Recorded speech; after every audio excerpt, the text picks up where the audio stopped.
Hey everyone, Justin here. In the last few lessons, we've been imagining you as the President of the United States. How'd it feel? Powerful?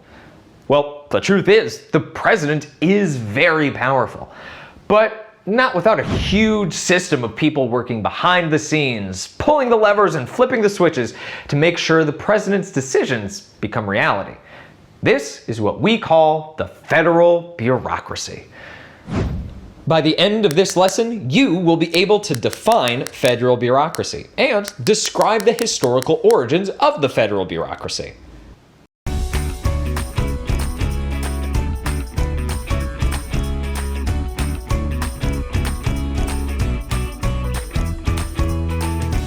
In the past few lessons, we've been learning about the structure of the executive branch of government. And right at the top of the executive branch, of course, sits the office of the president. Now, as we know from before, the office of the president does not just include the president alone. No, the roles, powers, and duties of the office of president are spread out amongst a number of departments, agencies, and commissions. Throughout history, though, the executive branch of government was quite a bit smaller than it is today. And that high and mighty position of president, well, that was smaller too. Throughout history, a bureaucracy was a government administration managed by departments staffed with non-elected officials. Word alert! The term bureaucracy refers both to a body of unelected government officials and to an administrative policy-making group. The federal bureaucracy refers to unelected members of the executive branch that govern through regulatory departments, agencies, and commissions. In this definition, the word govern means to make and to direct policy according to any of Congress's laws that allow the federal bureaucracy to do so. In other words, the federal bureaucracy is a government system in which commands are handed down a long chain from bosses to littler bosses to the people working underneath them. It's a very big system with lots of rules and regulations about who's able to do what and when and why and how. But it wasn't always like this. Okay, listen, I get it. Talking about bureaucracy all day is not the most exciting thing in the world, right? But I have been working very hard on a surprise for you. We are going to be taking a thrilling trip into our American past. That's right. You have just gotten a first-class ticket on the most exciting, improbable invention ever in human history. Behold, the MiaPlasmatic Time Machine 3000! It's pretty nifty, right? But before we start surfing the waves of time, you must pass our civil examination first. Please pause the video after each question to complete this exam. First, define bureaucracy. Next, define govern. Finally, define federal bureaucracy. You can now step into my nifty time machine. Buckle up. This could get messy. Set the dashboard for... As we travel along, there's some important background info you must know before we get to Chicago. In the late 1800s, major changes began occurring in the American economy. Over 11.6 million people emigrated from Europe for a chance at a better life.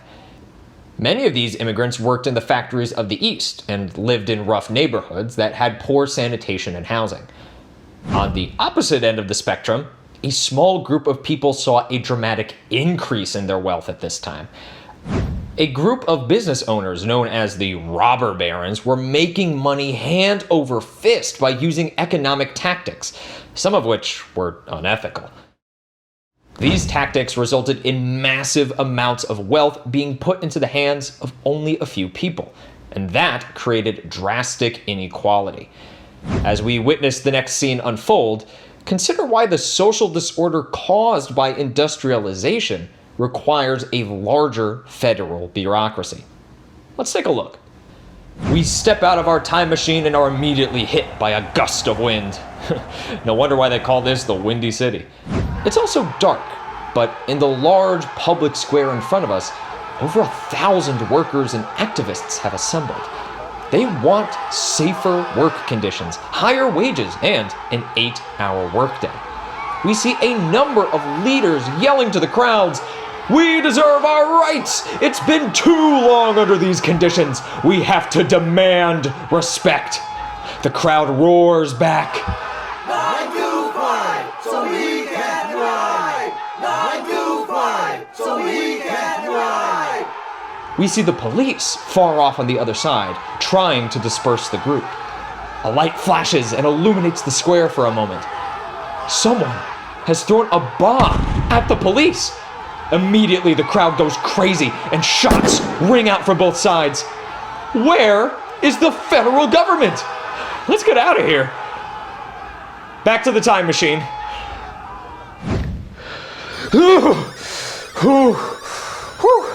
That was close. I think we got out of there in the nick of time. We should probably make a record of these events in the Miaplasmatics logs with a show what you know. What were the workers demanding? How did industry and the city respond? But also, what branch of government can put out the social fires that the Industrial Revolution has caused? Wait, I think I remember something from history class that can answer that question. Type in this new date and location. Great, let's go. We step out and it looks like we're at the Capitol building on 1st Street. Republicans and Democrats are out on the steps arguing. It's about presidential power. Are your ears perking up yet? Congress has just created the Interstate Commerce Commission, a commission that, at this time, would only oversee the railroad industry. The president is given the power to appoint the members of this commission. Listen closely. What you are hearing is the beginning of the federal bureaucracy. You hear one congressman angrily point out that while the commission's scope is limited to the railroad industry now, it will inevitably oversee more areas of industry and daily life. Another congressman shouts back, without the commission's oversight, industries will continue to abuse their power, take advantage of workers, and become bloated with wealth. Yet another shouts, how many more Haymarket riots will it take before you'll listen? Jumpin' Jefferson. This debate's getting a little too heated for me. Let's head back to the Miaplasmatic for a show what you know. What commission is considered the beginning of the federal bureaucracy? Why was it created? Why were some politicians concerned about its creation?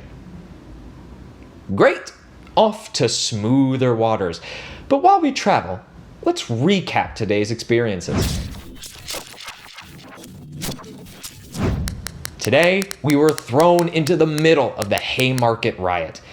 Again, it seemed a key branch of government was silent on the demands of the workers.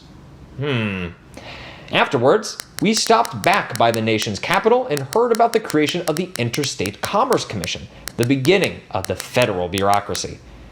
Finally, we have a real problem solver stepping up. Hopefully they don't cause more problems by over-regulating society.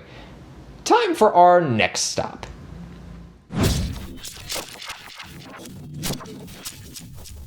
We step outside and see Model T Fords, the first model of the automobile, weaving around throngs of people as well as horse-drawn carriages on a busy street. The Gilded Age, the age we just left, was an age of rapid industrialization and expansion. It lasted from around 1870 to 1910. Now, the word on everybody's lips is progress.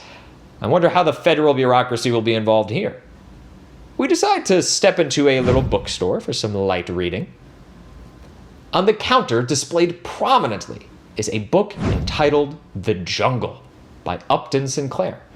The clerk says everybody's reading it, and so should you. So you grab a copy and head for the Miaplasmatic for a quick break. Look into the glove box, kids.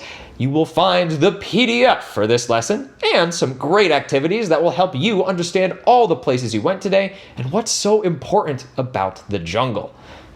In our next lesson, we'll be learning why everyone's talking progress and why the federal bureaucracy continues to grow.